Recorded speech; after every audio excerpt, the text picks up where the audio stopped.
할렐루야. 시내산에서 출발했어요.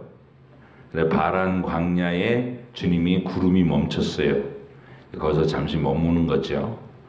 그리고 난 다음에는 이제 1장, 2장에서 밝혔던 행진할 때는 어떻게 하고 진영을 이렇게 텐트를 칠 때는 어떤 방식으로 쳐라 이렇게 명령하셨던 내용대로 행렬을 쫙 이루어서 갔다는 얘기를 쭉 쓰고 있는 거예요. 그런데 오늘 제목이 이미와 아직의 조건 속에서라고 돼 있어요. 이게 무슨 소리냐? 한번 들어보세요. 광야교회의 성도들이 시내산을 떠나 걷다가 머문 곳이 이제 바란 광야였어요. 우리는 이 삶의 자리를 옮기거나 하나님의 인도하심을 받을 때 언제나 두려움과 동시에 들뜬 기대감을 가지게 되죠. 이번에는 내 인생이 좀 더 나아지겠지. 오늘보다 행복한 내일이 펼쳐졌으면 좋겠다. 이런 기대와 소원을 가지고 또 두려움을 이겨내려고 애쓰게 됩니다. 하지만 우리의 여정이 약속된 그 안식의 땅으로 온전히 들어가기 전까지는 우리가 머물게 되는 곳은 여전히 광야라는 사실이 중요합니다. 아직은 안식할 땅이 아니라 행진할 땅이라 그 말이죠. 그곳에는 여전히 고난과 인내가 요구되는 곳이고 하나님의 약속에 대한 신뢰로 자신을 애써서 지탱해야 되는 믿음이 절실하게 필요한 땅이기도 합니다. 돈이 통용되는 세계가 아니라 믿음이 필요한 세계. 광야의 자리, 광야의 조건 속에서는 단 한순간이라도 하나님의 약속에 대한 이 신뢰와 소망을 상실하게 되면, 약해지게 되면 곧바로 말할 수 없는 두려움과 절망감에 짓눌릴 수밖에 없는 것이 광야 생활입니다.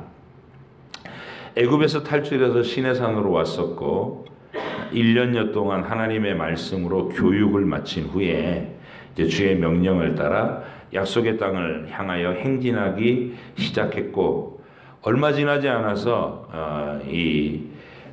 바란 광야쯤에 이르렀을 때 이 사람들은 하나님의 약속에 대한 믿음을 굳게 붙잡지 못하고 눈에 보이는 현실에 순식간에 좌절하며 원망과 불평을 쏟아놓는 사람들이 됩니다. 오늘 본문에서 이 언급한 바란 광야에서 어떤 일이 있었는지를 이렇게 한 장 더 넘겨서 미리 땡겨보면 민수기 11장 1절로 7절에서 거기서 있었던 일을 보여줘요. 우리 한번 같이 읽어보실게요. 민수기 11장 1절로 7절. 시내산 떠나가지고 믿음을 발휘해야 되는 곳에 도착해갖고 한 짓이 이렇습니다. 시작.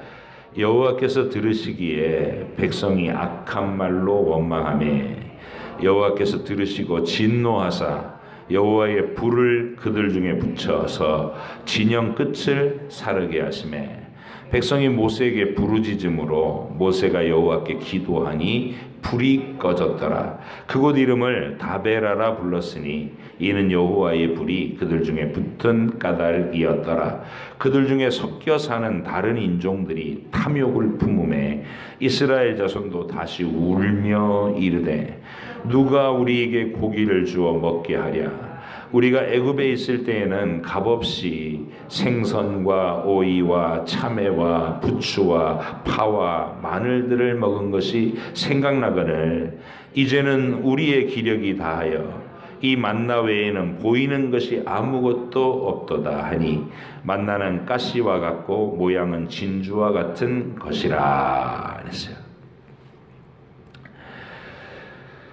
신자들의 삶은 하나님의 약속과 이 구원, 그 소망을 실제적인 위로와 기쁨으로 누리는 법을 알지 못하면, 훈련하지 못하면 눈에 보이는 현실, 그 힘겨움 때문에 즉시 하나님을 원망하는 자들로 전락해버리게 됩니다. 이 광야의 이 사람들이 무엇 때문에 이런 악한 말로 하나님과 모세를 원망하게 됐나 보니까 먹을 것이 마음에 들지 않는다는 말을 하고 있는 거예요. 애굽에 살 때에는 애굽 정부에서 배급해주는 생선, 오이, 참외, 부추, 파, 마늘 이런 것들을 맛나게 먹고 살았는데 여기 이를테면 하늘 정부, 하나님의 정부에서는 아침마다 진 사방에 이렇게 내려오는 허연 알갱이 그거를 주워 모아갖고 하루하루를 연명하는 것 외에는 어떤 먹는 즐거움도 안 주신다. 이렇게 하면서 이제 불평이 시작된 거죠. 하나님께서 모세를 보내서 애굽에서 노예 생활을 하고 있던 그들에게 처음 하셨던 약속의 말씀이 있습니다. 뭐라고 말씀하시면서 그들을 여기서 나가자 이렇게 말씀하셨냐면요. 여러분 출애굽기 6장 6절 8절 한번 펴보세요. 출애굽기 6장.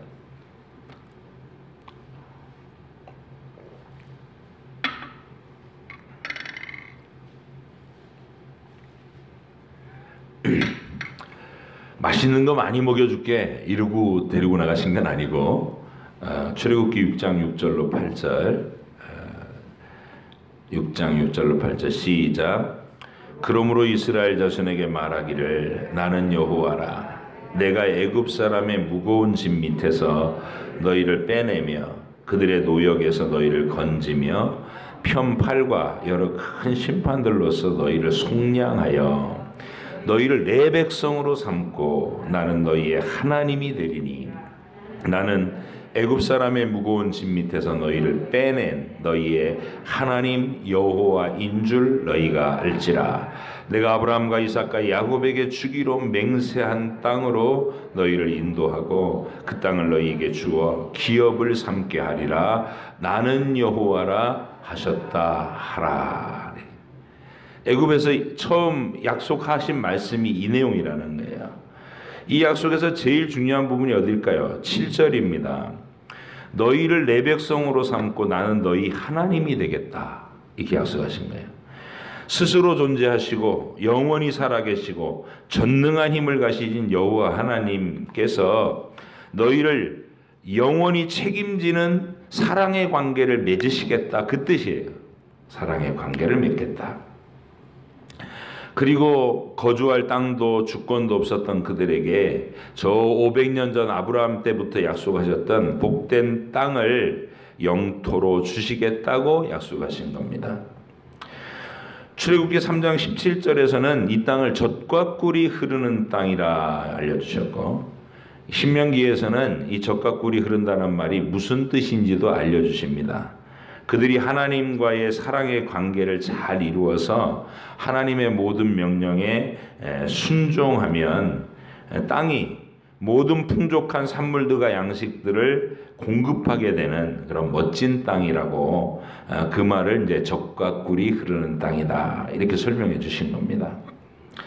하나님은 이 약속을 하시고 그날부터 하루하루 그 약속들을 성실하게 이루어 가시는 하나님의 능력들을 증거로 보여주셨습니다. 그들을 악하게 학대하려는 애굽 왕과 그 백성들에게 하나님이 무서운 재앙들을 쏟아부으셔서 굴복을 시키십니다.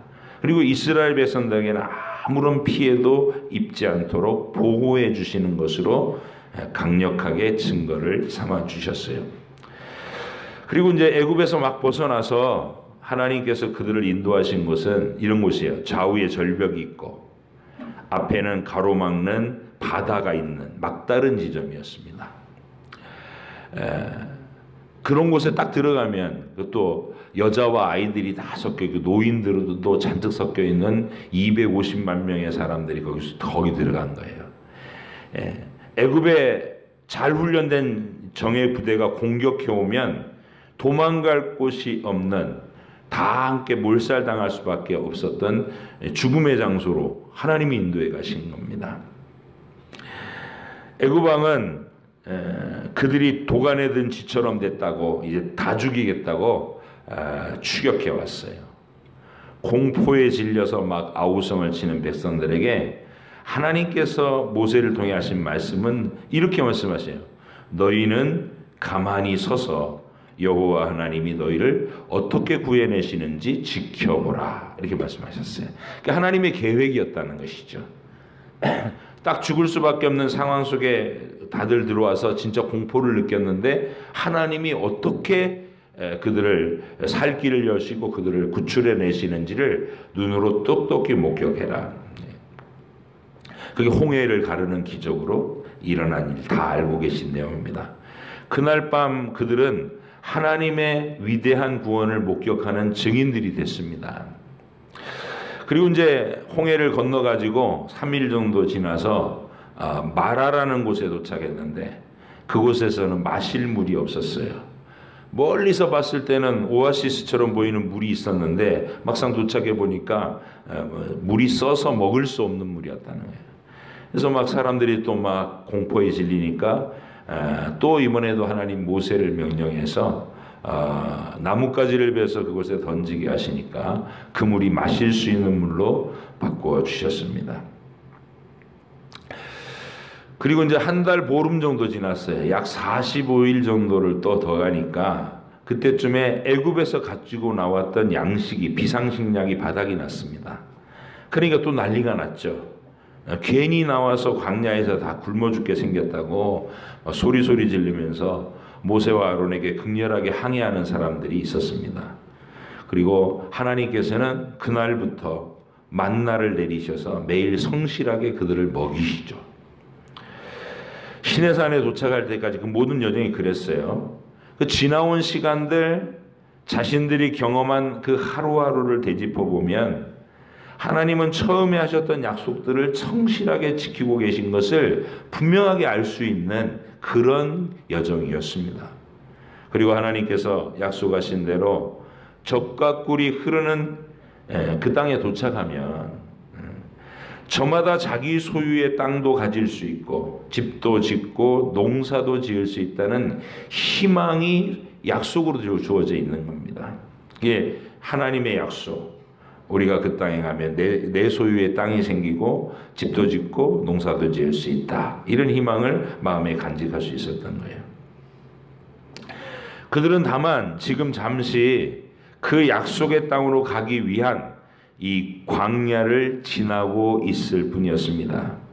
그런데 그들은 어차피 지나가면 끝나는 땅인데 그리고 그 자기들이 들어갈 땅은 그 젖과 꿀이 흐른다는 멋진 하나님의 약속의 땅에 들어갈 건데 그 광야에서도 하나님께서 처음부터 여기까지 책임지고 돌보시는 은혜를 베풀어 주셨는데 그런 것들을 싹 다 잊어버리고 애굽에서 먹던 음식에는 고기도 있었고 뭐 파와 부추와 마늘과 뭐 이런 맛있는 것들이 있었다 그러면서 이 만나만 먹고 이 맛없는 만나만 먹고 사는 게 우리는 정말 고통스럽다 이러면서 막 울부짖었던 겁니다. 이미 목격한 하나님의 성실한 보호와 인도하심을 통해서 신뢰를 가져야 돼요. 하나님 신뢰를 가져야 되고 먼 길도 아니에요. 약속의 땅이 곧장 걸어가면 15일 정도면 갈 수 있는 길이에요. 그러니까 이런 원망, 이런 불평 아니고 믿음으로 하나님을 신뢰하면 가까운 시일 안에 그 젖과 꿀이 흐르는 땅을 자기들의 소유로 가질 수 있다는 그 희망이 있었던 겁니다. 그러면 잠시 겪는 그 광야의 고생은 마땅히 견뎌야 마땅한 거죠. 그러나 그들은 불평과 원망을 하면서 애굽에서 노예로 살 때가 차라리 더 나았다라고 하는 악한 말을 서슴지 않았던 겁니다. 이런 기록을 왜 성경으로 기록해 놓으셨을까요? 우리가 예수 믿고 나서 이 땅에 천국에 하나님이 약속하신 영원한 그 부활의 몸, 늙지도 않고 죽지도 않고 죄로 오염되어 있지도 않은 그 신령한 새 몸으로 갈아입고 영원한 새하늘과 새 땅에 그 땅으로 들어간다는 약속이 분명히 있고 그 약속 가운데서 이제 인생이라고 하는 이 믿음의 일생이라고 하는 이 광야를 지나는 거거든요. 그래서 그 우리의 믿음 생활하는 이 세상에서의 삶을 어디가 약해지고 어떻게 실수하게 되는가를 미리 보여주는 거예요. 이 광야 백성의 모습을 통해서. 그리고 우리가 교훈으로 삼아서 우리의 인생이라고 하는 이 광야를 하나님의 계획하신 대로 지혜롭게 지나가야 된다는 것이죠. 우리는 하나님께서 주신 약속에 의하면 바울이 에베소서 2장 6절에서 말하고 있는 대로 예수님이 이미 하늘로 올라가셔서 우리의 머리이신 예수님이 하늘에 올라가셔서 보좌에 앉으셨으니까 우리도 그분의 몸이니까 신분상으로는 이미 하늘 위에 앉히운 자들이다. 여러분의 주민등록이 하늘에 이미 시민권자로 등록돼 있다는 거예요. 내 신분은 거기 있다. 그래서 이미 받은 구원이에요. 이게. 그러나 아직 우리가 머물고 있는 현재의 위치는 광야입니다. 그래서 사도 바울은 이 인생이라는 광야를 지나는 동안에 우리에게 필요한 것은 뭐? 참고 기다리는 것이라고 말합니다. 제가 읽어드릴 테니까 들어보세요. 로마서 8장 24절에 이렇게 말합니다. 우리가 소망으로 구원을 얻었음에 보이는 소망이 아니니, 이 말은 내가 가난했다가 부자 되는 거, 문제가 생겼다가 해결받는 거, 병들었다가 낫는 거, 이게 우리의 궁극적 소망이 아니다라는 말. 보이는 소망이 아니에요. 우리는 아직 눈앞에 보이지 않는 영원한 부활의 몸의 소망, 죽음을 건넌 후의 영원한 삶. 보이는 소망은 소망이 아니니 보는 것을 누가 바라리요. 만일 우리가 보지 못하는 것을 바라면 참음으로 기다릴지니라. 여기서 필요한 건 뭐? 참고 기다리는 것. 이런 이유 때문에 광야를 지나는 동안에 우리가 하나님 앞에 기대하고 또 힘써서 추구해야 될 일은 뭐냐면 안락한 현실을 보장해 주십시오 하는 이런 게 아니고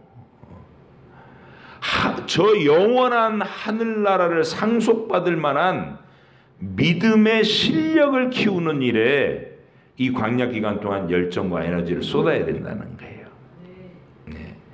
실제로 이 바람광야 지나가지고 가데스바네아까지 가서 이제 가나안 앞에다 갖다 놓고 12명 전탄꾼을 쫙 풀어놨더니 못 들어가요. 믿음이 없어서. 정작 약속한 땅을 믿음이 없어서 못 들어간다고. 10명이 우리 거기 들어가면 다 죽는다 이러고 60만 명이 전부 그 사람들 말에 홀랑 넘어가가지고 우리는 못 들어간다 이러고 주저앉아 버렸어요. 두 사람만 준비가 됐어. 두 사람, 여호수아와 갈렙만. 광야에서 준비할 건 뭐예요? 그 영원한 나라를 상속받을 만한 믿음을 훈련하는 시간이어야 된다 이 말이죠.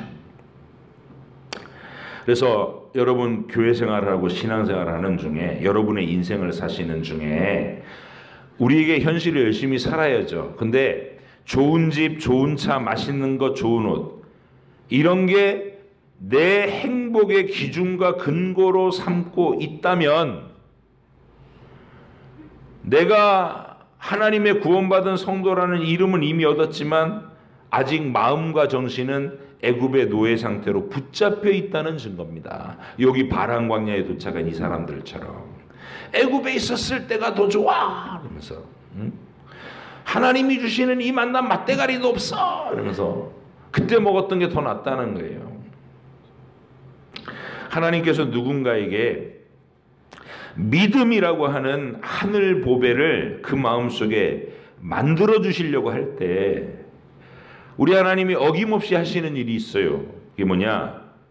그 사람이 의지하고 있는 것들을 떠나라고 하시는 거예요. 아브라함한테 고향, 친척, 아버지 집 떠나라는 것처럼 일반적으로 우리한테는 돈과 여유, 권력과 인기 이런 것들을 잠시 우리 인생에서 이렇게 사라지게 비게, 텅 비게 만드실 때가 있게 되는 겁니다. 만약 하나님께서 내 인생의 어떤 시간을, 어떤 기간을 그런 조건 속에서 하루하루 신음하면서 견디도록 하신다면 그 시간은 하나님께서 내게 믿음을 주시려고 훈련시키고 계신 아주 중요한 시간인 것입니다. 돌아보시면요, 여러분이 눈물 눈물로 견뎠던 시간이 있을 거예요. 근데 그때 믿음이 제일 많이 절실해졌고 하나님을 알아갔을 겁니다. 그게 하나님의 방법이에요. 사르밧 지역의 가부라는 사람, 엘리야 시대에 극심한 가뭄이 닥쳐가지고 3년 6개월 동안 비가 안 오니까 그 현실에서 아들하고 마지막 떡을 만들어 먹고, 그러니까 가루에 딱 한 끼분 그 통에 가루가 남았고 기름병에 기름 딱 그만큼 남은 거예요. 그거 먹고 이제 이제는 죽을 수밖에 없구나. 그런 상황 속에서 하나님의 사람 엘리야의 방문을 받습니다. 마지막 그 떡을 하나님 나라 사역을 위해 내놓을 수 있겠느냐?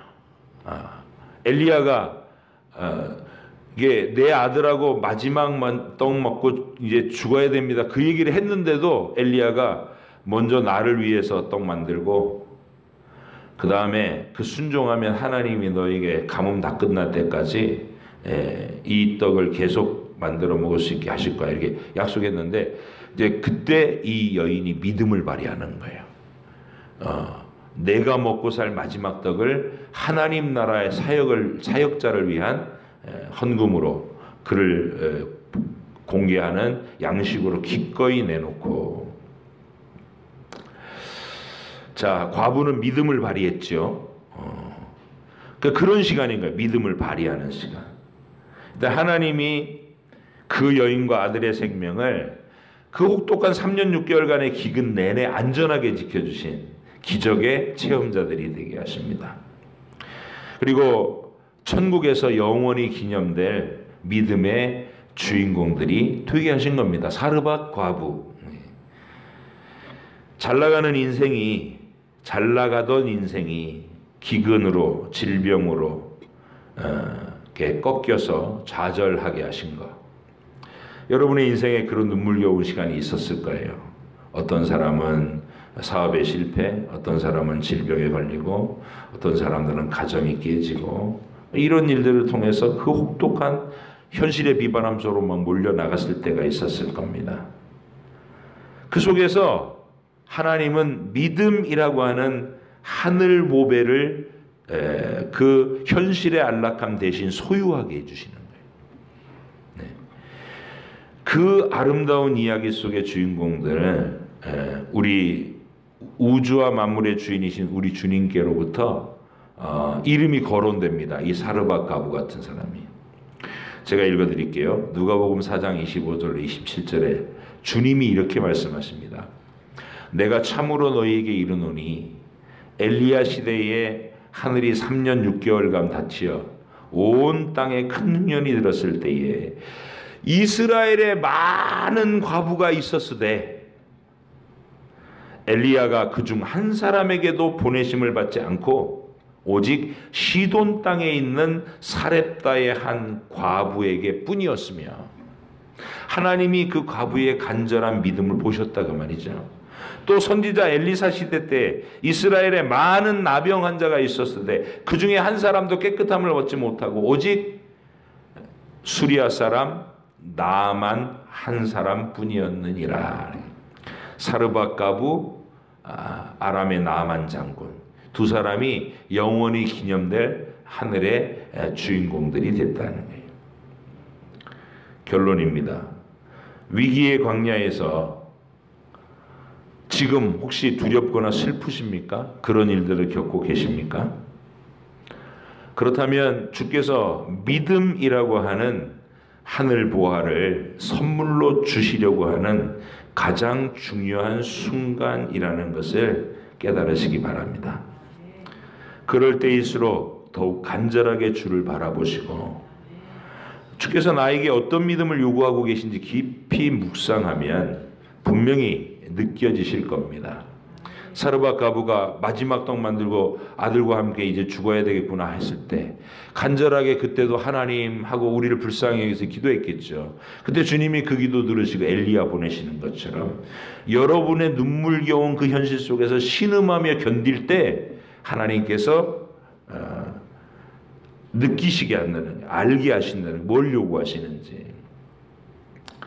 그동안 내가 사회적 신분이나 사람들의 평판이나 통장의 잔고를 하나님보다 더 의지하고 있었구나, 이런 게 느껴지시면 하나님 앞에 그걸 고백드리는 겁니다. 하나님, 제가 믿음이 이 수준이었습니다. 그러나 이제부터 하나님께서 그런 것들을 다 텅 비게 하신 이 자리에서 주님만이 나의 공급자시고, 주님만이 나의 보호자시고, 주님만이 나의 위로요 만족이십니다 라고 고백하는 이 믿음의 연습을 지금 하시기 바랍니다. 눈물겨울 때 그거 하는 거예요. 바람광야에 모였을 때 막 이것도 못 먹고 저것도 못 먹고 이러는 게 아니라 그거 하는 겁니다. 하나님은 사르밧가부 아람 장군, 여러분 잘 나가는 군대 장관이지만 문둥병 걸렸어요. 뭔 소용이 있어요. 그러니까 그 절망의 현장에서 내가 아람의 군대 장관이라는 그 사회적 지위 신분 다 필요 없는 거예요. 그 다 내려놓게 하시고 이제 막 온몸이 썩어 문드러져 가는 그 상황, 절망을 직면했을 때 이스라엘에 살아계신 하나님의 선지자가 있다더라. 찾아가서 그의 기도를 받고 살아계신 하나님을 체험하고 나만이 이제부터 일평생 여호와만 섬기겠습니다, 이 하나님을 만나고 돌아오는 거예요. 주님께서 주신 슬프고 힘겨운 여러분의 시간을 참고 견디면, 그리고 하나님 앞에 간절하게 지금 하나님이 요구하시는 게 뭡니까? 내 안에 어떤 것을 뽑아내야 됩니까? 이렇게 기도하시면 주님께서 여러분에게 믿음을 경험으로 주실 겁니다. 수많은 기적들을 체험하게 하실 것이고 하나님의 위로의 음성들을 매일 보내실 거예요. 그런 것들이 자리 잡는 시간으로 여러분이 혹시라도 인생을 사시면서 이미 지나오신 분들도 있을 것이고, 또 앞으로 그런 상황을 맞이하게 되시면 당황하지 마시고, 하나님이 내게 믿음을 주시려고 하시는구나. 위기의 땅은 하나님이 믿음 주시려는 거예요. 겁먹지 마시고 신음하면서도 눈물을 뚝뚝 흘리면서도 하나님 저를 도우세요. 저로 믿음을 가지게 해주세요. 저로 하여금 하나님의 기적을 보게 하세요. 하나님만 나의 위로자 만족으로 삼게 해주세요. 이렇게 간절하게 기도하고 그 하늘 보배를 여러분 것으로 소유하는 놀라운 선물을 받으시기를 바랍니다. 이미 주신 약속을 가슴에 품고 아직 광야의 시간을 지나가야 할 때 우리가 애굽을 그리워하면서 주님이 이끄신 그 현실을 원망하고 불평하고 끝내지 말고, 하나님 왜 나한테 이렇게 하세요? 그러고 끝나지 말고 하나님 이렇게 하시는 이유를 알게 하세요. 이렇게 접근하셔야 돼요. 왜 이렇게 하세요? 그러지 말고 하나님 저를 이렇게 고통 중에 막다른 골목 속에 밀어넣는 이 하나님의 이유를 알게 해주셔서 제가 하나님의 큰 능력으로 이 수렁에서 빠져나가는 것을 경험시켜 주십시오. 이렇게 기도할 줄 아는 복된 여러분 되시기를 축복합니다. 기도하겠습니다.